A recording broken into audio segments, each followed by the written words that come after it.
একসময়ের জনপ্রিয় শতবর্ষ পুরনো চাঁদপুরের রেলপথ বর্তমানে চলছে ঝিমিয়ে। ট্রেনের আনাগোনা কমায় কমেছে যাত্রী সেবা, নেই কর্মব্যস্ততা।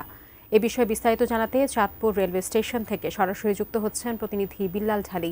বিল্লাল, এই অব্যবস্থাপনার আসলে কারণটা কি? চাঁদপুর রেল স্টেশনের বিস্তারিত জানাবেন, আপনি তো আছেন সেখানে। সাজিয়া, আপনাকে শুরুতেই জানিয়ে রাখি, চাঁদপুরের এই রেল সড়ক যেটি আছে এটি 1885 সালের জুলাই মাসে চালু হয়েছিল। তারপর থেকে এই রুটে 8টির মতো ট্রেন চলমান ছিল, যা বর্তমানে কমে এসেছে 2টিতে।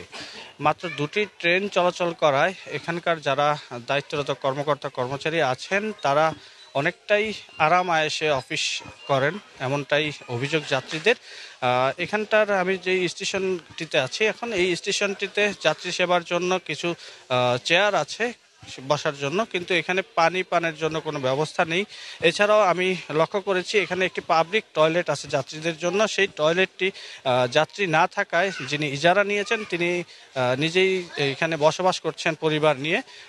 এমন পরিস্থিতি এই প্ল্যাটফর্মটির বর্তমানে বিরাজ করছে। তো চাঁদপুরবাসীর দীর্ঘদিনের দাবি ছিল কক্সবাজার রুটে যেহেতু নতুন রেল সড়ক সংযুক্ত হয়েছে, সেহেতু চাঁদপুর থেকে চট্টগ্রামের উদ্দেশ্যে যে 2টি ট্রেন আছে সেই 2টি ট্রেন চলাচল করছে। কক্সবাজার পর্যন্ত এই লাইনটি বৃদ্ধি করার জন্য চাঁদপুরবাসীর দীর্ঘদিনের দাবি। এছাড়াও চাঁদপুরের থেকে কুমিল্লা পর্যন্ত ইতিপূর্বে বেশ কয়েকটি লোকাল ট্রেন ছিল, এরপরে লোকাল ট্রেন বন্ধ করে ডেমো ট্রেন দেওয়া হয়েছিল, যা সম্পূর্ণরূপে এখন বন্ধ অবস্থায় আছে। সেই ট্রেনগুলি পুনরায় চালু করার দাবি আছে চাঁদপুরবাসীর।